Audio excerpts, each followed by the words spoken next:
প্রকৃতি ও জীবন অনুষ্ঠানে আপনাদের সবাইকে স্বাগতম। বাংলাদেশে জীববৈচিত্র্য, প্রকৃতি ও পরিবেশের নানা বিষয় নিয়ে আমাদের এই অনুষ্ঠান প্রকৃতি ও জীবন। আমাদের জীবন আর প্রকৃতি একে অপরের সাথে গভীরভাবে জড়িত। এর নদ নদী, জলবায়ু, গাছপালা, প্রাণী, আমাদের সাথে এদের সম্পর্ক, সচেতনতা ও করণীয় তুলে ধরতে আমাদের এই অনুষ্ঠান।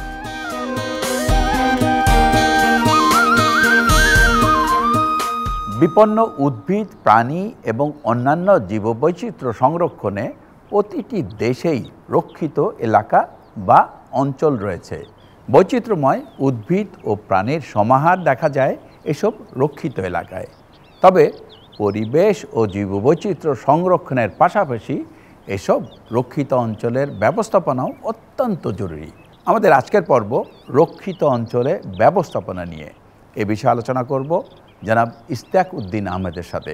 তবে তার আগে চলুন দেখে আসি প্রকৃতি ও জীবন দলের রক্ষিত অঞ্চল ব্যবস্থাপনা নিয়ে কিছু তথ্য ও চিত্র।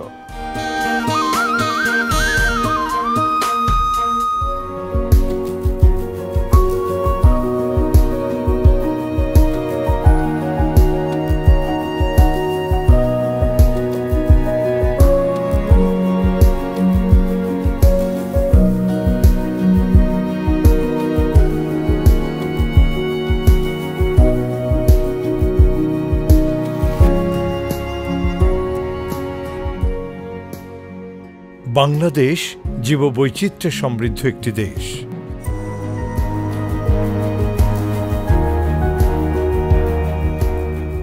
বনাঞ্চল, জলাশয়, বন্যপ্রাণী ও উদ্ভিদ বৈচিত্র্যে পরিপূর্ণ ছিল এই দেশ।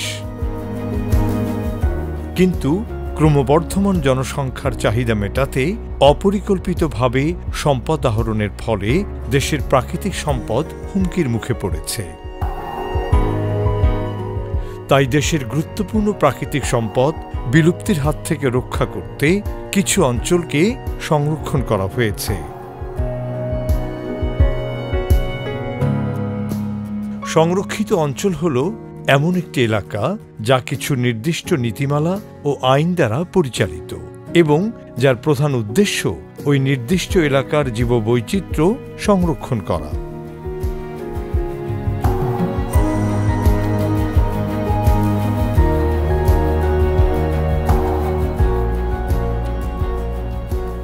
মূলত বন্যপ্রাণী ও এর বাসস্থান সংরক্ষণের উদ্দেশ্য নিয়েই সংরক্ষিত এলাকা ধারণাটির উদ্ভব হয়েছে।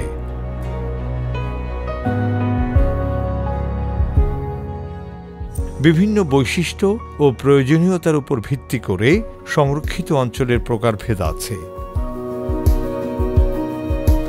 আমাদের দেশের অন্যতম সংরক্ষিত অঞ্চল বন্যপ্রাণী অভয়ারণ্য ও জাতীয় উদ্যান।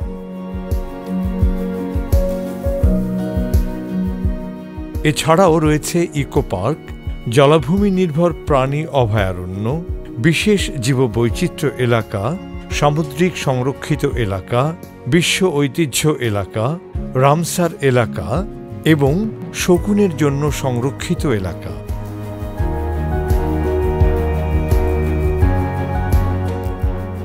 বর্তমানে আমাদের দেশের সরকার ঘোষিত ৫৭টি সংরক্ষিত এলাকার মোট আয়তন প্রায় ৮,১৮,০০০ হেক্টর। উদ্ভিদ ও প্রাণীকুল সংরক্ষণ করার পাশাপাশি মানুষের বিভিন্ন প্রয়োজন সুষমভাবে মেটানোর উদ্দেশ্যেই ঘোষিত হয়েছে এই সংরক্ষিত অঞ্চলগুলো। বন্যপ্রাণী ও তাদের আবাসস্থল রক্ষার্থে একটি নির্দিষ্ট এলাকাকে ঘোষণা করা হয় বন্যপ্রাণী অভয়ারণ্য হিসেবে। এটি এমন একটি এলাকা যেখানে বন্যপ্রাণীর শিকার, ধরা, হত্যা বা বন্যপ্রাণীর জন্য ক্ষতি হয় এ ধরনের কাজ আইন দ্বারা সম্পূর্ণরূপে নিষিদ্ধ। বাংলাদেশে বর্তমানে মোট ২৫টি বন্যপ্রাণী অভয়ারণ্য রয়েছে। এদের মধ্যে অন্যতম সুন্দরবন পূর্ব, পশ্চিম ও দক্ষিণ ৩টি বন্যপ্রাণী অভয়ারণ্য।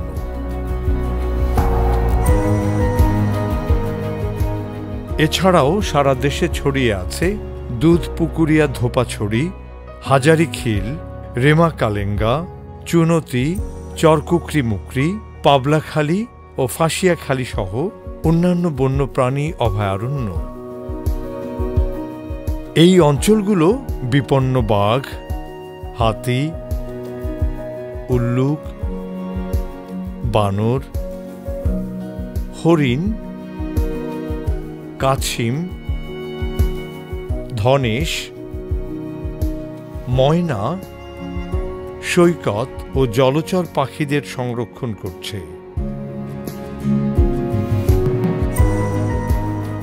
বিপন্ন বন্য প্রাণী ডলফিন বা শুশুক সংরক্ষণের জন্য প্রতিষ্ঠা করা হয়েছে ডলফিন অভয়ারণ্য।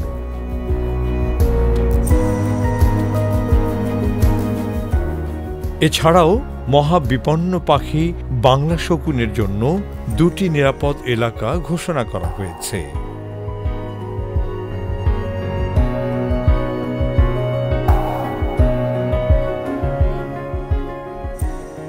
জাতীয় উদ্যান একটি বড় প্রাকৃতিক দৃশ্যমণ্ডিত অঞ্চল, যার মূল উদ্দেশ্য হল প্রাকৃতিক পরিবেশের সৌন্দর্য, উদ্ভিদ, বন্যপ্রাণী ও তাদের বাসস্থান রক্ষা করা।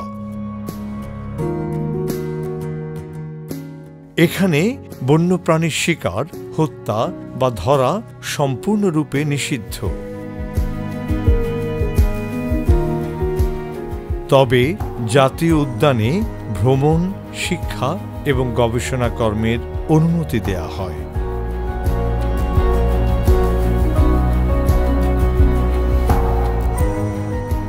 এই কার্যক্রমগুলো এমনভাবে করা হয় যেন বন্যপ্রাণী বা ওই এলাকার কোনো ধরনের ক্ষতি সাধন না হয়।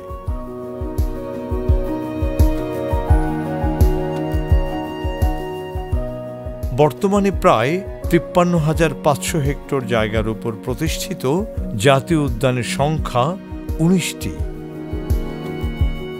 বারৈয়াঢালা, কাপ্তাই, লাউয়াছড়া, সাতছড়ি, খাদিমনগর, মধুপুর, নিঝুমদ্বীপ, হিমছড়ি জাতীয় উদ্যান সহ সব জাতীয় উদ্যানগুলো জীববৈচিত্র্য রক্ষায় গুরুত্বপূর্ণ অঞ্চল হিসেবে বিবেচিত।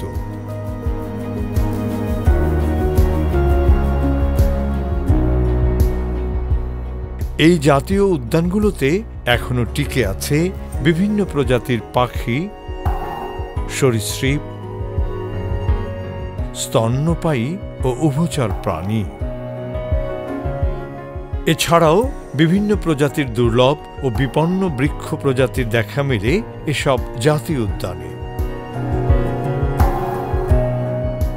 ইকো পার্কগুলোতে পর্যটকদের আনন্দ ভ্রমণ ও প্রাকৃতিক সৌন্দর্য উপভোগের সুযোগ করে দেওয়ার পাশাপাশি প্রকৃতি ও জীববৈচিত্র্য সংরক্ষণ করা হয়।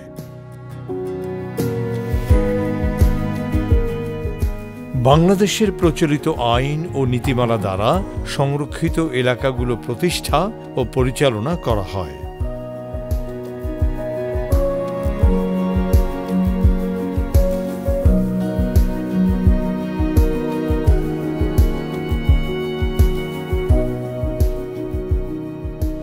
প্রত্যেকটি বন্যপ্রাণী ও উদ্ভিদ একটি নির্দিষ্ট প্রাকৃতিক পরিবেশে বেড়ে ওঠে। বন্যপ্রাণী তাদের বাসস্থানের প্রতিটি উপাদানের সাথে নিবিড়ভাবে সম্পর্কযুক্ত এবং সেখান থেকেই সকল চাহিদা মিটিয়ে থাকে।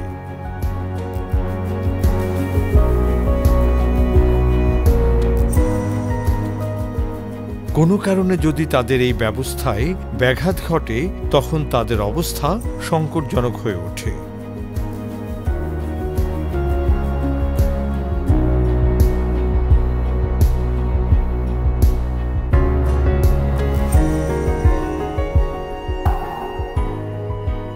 তখনই দরকার হয় বন্য প্রাণীদের জন্য একটি সংরক্ষিত এলাকা ও তাদের অস্তিত্ব টিকিয়ে রাখার জন্য একটি অনুকূল পরিবেশ।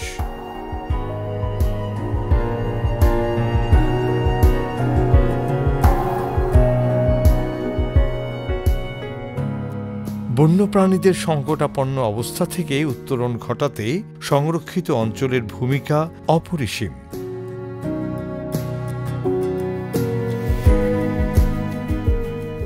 বিশ্বজুড়ে সংরক্ষিত অঞ্চলগুলো জীববৈচিত্র্য রক্ষার একটি জনপ্রিয় মাধ্যম হিসেবে পরিচিত।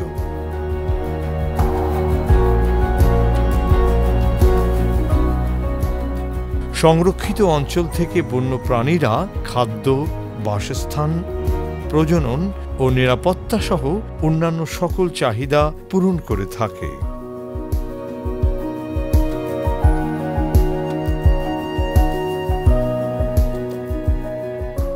এই সংরক্ষিত এলাকাগুলো বন্যপ্রাণী রক্ষার সাথে পুরো এলাকার অন্যান্য জীববৈচিত্র্য সংরক্ষণ করে।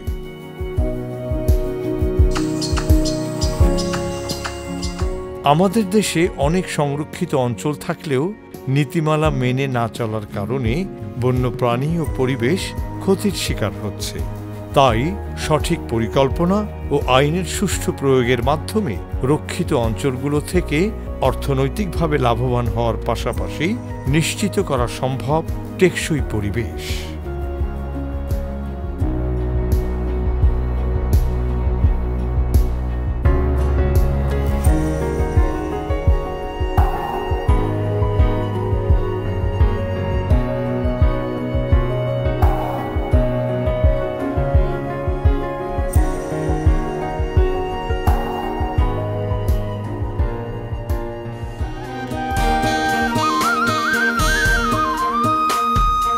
দর্শক মণ্ডলী, আমরা তখন দেখলাম রক্ষিত অঞ্চল ব্যবস্থাপনা নিয়ে বিস্তারিত প্রতিবেদন।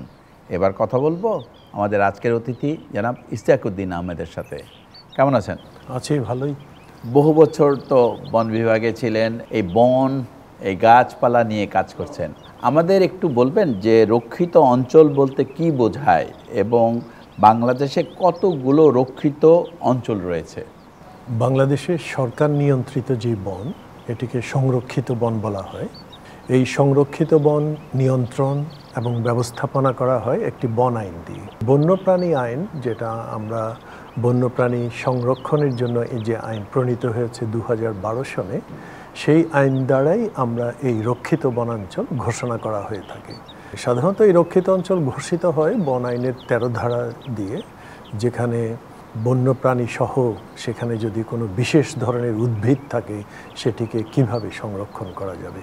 এটি আসলে রক্ষিত অঞ্চল ব্যবস্থাপনার জন্য মূলত বন্যপ্রাণী সংরক্ষণ আইনই খুবই গুরুত্বপূর্ণ। কোনো এলাকাকে রক্ষিত অঞ্চল হিসাবে ঘোষণা দেওয়ার পূর্ব শর্ত কি? পূর্ব শর্তটা হচ্ছে আসলে আমরা কেন রক্ষিত অঞ্চল ঘোষণা করতে যাচ্ছি, এর নিশ্চয়ই বিশেষ কোনো কারণ আছে। এই কারণের মধ্যে রয়েছে যেমন ওখানে কোনো গুরুত্বপূর্ণ উদ্ভিদ রয়েছে কিনা, কোনো গুরুত্বপূর্ণ যদি বন্যপ্রাণী থাকে যেটা হুমকির সম্মুখীন, বিপদাপন্ন, সেই বন্যপ্রাণী রক্ষার জন্য হতে পারে। জীববৈচিত্র্যের দিক থেকে কোনো যদি গুরুত্বপূর্ণ বিষয় থাকে সেটিও রক্ষা করার জন্য। এগুলো হচ্ছে আসলে একটি জরিপের মাধ্যমে প্রথমে নির্ণয় করা হয় এবং তারপর সেটিকে রক্ষার জন্য আমরা এই রক্ষিত অঞ্চল ঘোষণার জন্য যে বন্যপ্রাণী আইন, তার মাধ্যমেই আমরা সেগুলি ঘোষণা করা হয়ে থাকে।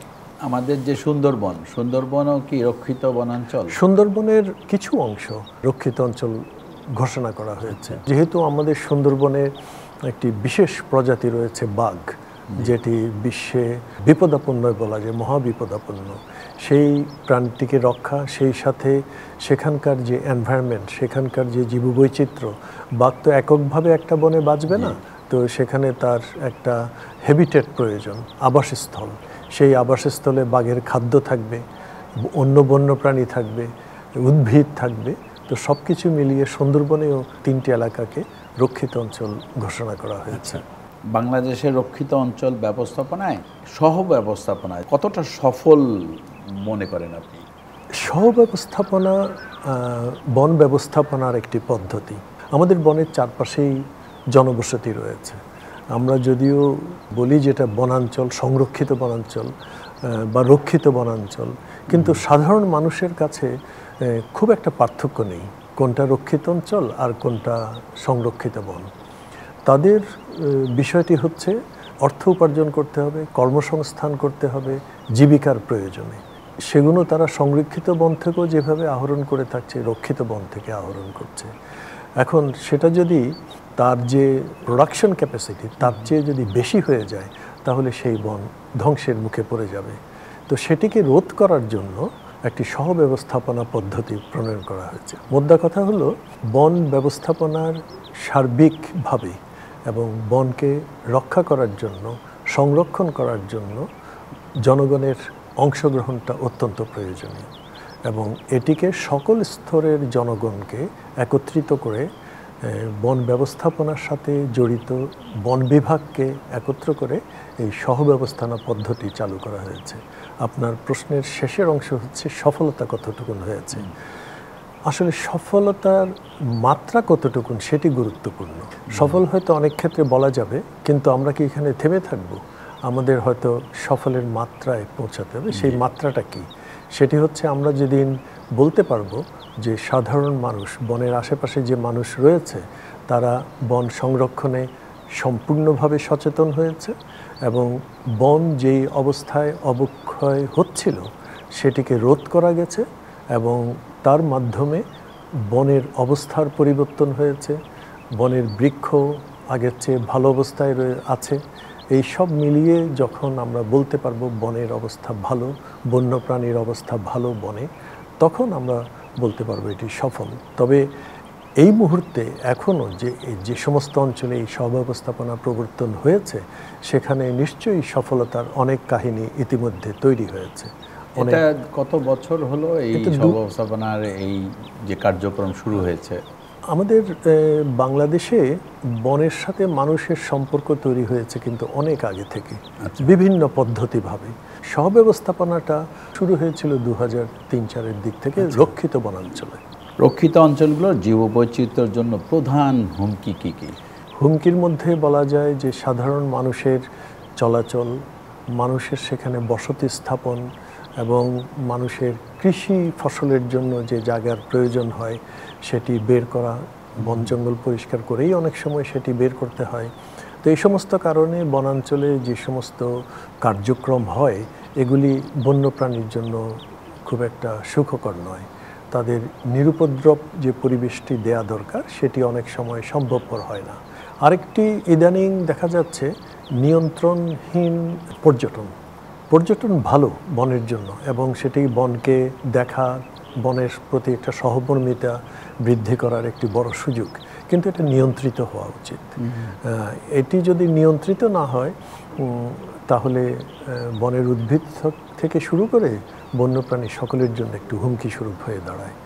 রক্ষিত অঞ্চল ব্যবস্থাপনায় যে ধরনের ব্যবস্থা এখন আছে এর বাইরে ভবিষ্যতে আর কি ধরনের পরিকল্পনা নেওয়া যেতে পারে আপনার সাজেশন? হ্যাঁ, ব্যবস্থাপনার মধ্যে প্রথমেই হচ্ছে এখানে একটা জরিপ হওয়া প্রয়োজন, যে এই জরিপের মাধ্যমে আমাদের জীববৈচিত্র্য কী আছে সেটি নির্ণয় করা যেতে পারে। ইকোলজিক্যালি কী কী সেন্সিটিভ এরিয়া আছে সেটি আমাদের বের করা প্রয়োজন। বায়োডাইভার্সিটি লিস্টিং হওয়া একটা দরকার আছে, এটিও অত্যন্ত প্রয়োজন। আমার মনে হয় যে এখানে এখনও বনাঞ্চলে যে সমস্ত অঞ্চলে মানুষের বসবাস আছে, যদি সম্ভব হয় এই সমস্ত বসতিগুলিকে আমরা যদি বনের একটি নির্দিষ্ট জায়গায় সীমাবদ্ধ করা যেত তাহলে সমগ্র বনাঞ্চলের উপর যে প্রভাবটি এটি মনে হয় অনেকাংশে কমে আসতো। আরেকটি বিষয় এখানে গুরুত্বপূর্ণ, সেটি হচ্ছে মানুষের সচেতনতা বৃদ্ধি করা এবং যে সমস্ত অঞ্চল এখনও আমাদের বনাঞ্চল, রক্ষিত বনাঞ্চলের যেটাকে আমরা বলি কোর জোন এবং বাফার জোন, এটি আসলে আমার মনে হয় একটি বাউন্ডারি ডিমার্কেশন করা প্রয়োজন এবং সেখানে এই কোর জোন বাফার জোনটি বের করে সেটি সেভাবে ব্যবস্থাপনা করা দরকার। আর রক্ষিত বনাঞ্চলের যে সমস্ত অঞ্চলে গ্রামের সাথে সীমানা রয়েছে, এই সীমানা এলাকাগুলি আমার মনে হয় ডিমার্কেট করা উচিত এবং যদি সম্ভব হয় কোনো যদি বাউন্ডারি তৈরি করা যায়, সেটা গাছ দিয়েও হতে পারে অথবা কৃত্রিমভাবেও হতে পারে, পিলার দিয়ে বা অন্য কোনোভাবে, তাহলে মানুষের মধ্যে যারা ওখানে আছেন তাদের মধ্যে একটা সেন্স গ্রো করবে যে এটা রক্ষিত বনাঞ্চল বা এখানে কোনো অ্যাক্টিভিটি করা যাবে না, এটি মানুষের মধ্যে দেওয়া উচিত। এবং মানুষের মধ্যে একটা ওনারশিপ যাতে গ্রো করে, ওনারশিপ আবেগটা বৃদ্ধি করতে হবে, তারা যেন মনে করে এই বনটি সংরক্ষণ করা প্রয়োজন। বনটি সংরক্ষণ করলে সেটি তাদেরই প্রয়োজনে বেশি আসবে, এটি সকলের জন্যই মঙ্গল হবে বলে আশা করি। অনেক ধন্যবাদ, অনেক কিছু জানা গেল আপনার কাছ থেকে। ধন্যবাদ আপনাকেও। দর্শক মণ্ডলী, প্রকৃতি ও জীবন অনুষ্ঠানের এবারের সেগমেন্টটি হচ্ছে আপনি জানেন কি। চলুন জানা যাক রক্ষিত অঞ্চল ব্যবস্থাপনা নিয়ে কিছু তথ্য। আপনি জানেন কি, সারা পৃথিবীতে প্রায় 2,50,000 সংরক্ষিত অঞ্চল রয়েছে। পৃথিবীর সকল সংরক্ষিত অঞ্চলের মধ্যে মাত্র 61টি বিশ্ব ঐতিহ্যের তালিকাভুক্ত, যার অন্যতম বাংলাদেশের সুন্দরবন। বাংলাদেশের সংরক্ষিত এলাকাগুলোর মধ্যে আয়তনে সবচেয়ে বড় swatch of no ground marine protected এরিয়ার আয়তন প্রায় 1,74,300 হেক্টর। যুক্তরাষ্ট্রের ইয়েলোস্টোন ন্যাশনাল পার্ক পৃথিবীর সবচেয়ে প্রাচীন জাতীয় উদ্যান। এটি 1872 সালে প্রতিষ্ঠিত হয়। বাংলাদেশের সবচেয়ে ছোট সংরক্ষিত অঞ্চল বিলজোয়ানিয়া জলাভূমি। এটি মাত্র 2 একর জায়গা নিয়ে গঠিত। শুধু দর্শক, বিভিন্ন কারণে দেশের প্রাকৃতিক অঞ্চলগুলো বর্তমানে বিপন্ন। এতে হুমকির মুখে আছে সেখানকার জীববৈচিত্র্য। তাই দেশের পরিবেশ ও জীববৈচিত্র্য টিকে রাখতে রক্ষিত এলাকাগুলোর সঠিক ব্যবস্থাপনা, যথাযথ উদ্যোগ গ্রহণ করা প্রয়োজন। সুন্দর প্রকৃতিতে গড়ি সুস্থ জীবন, এই আশা নিয়ে শেষ করছি আজকের অনুষ্ঠান। আপনারা সবাই ভালো থাকুন, সুস্থ থাকুন।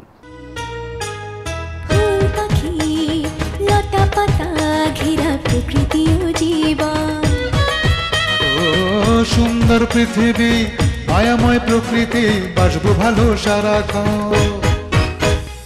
চাই চাই চাই সুন্দর পৃথিবী চাই, চাই চাই চাই সুস্থ পরিবেশ চাই। ফুল পাখি লতা পাতা ঘেরা প্রকৃতি ও জীবন। সুন্দর পৃথিবী, মায়াময় প্রকৃতি, বাসবো ভালো সারাক্ষণ। এসো হাতে হাত ধরে শপথ করে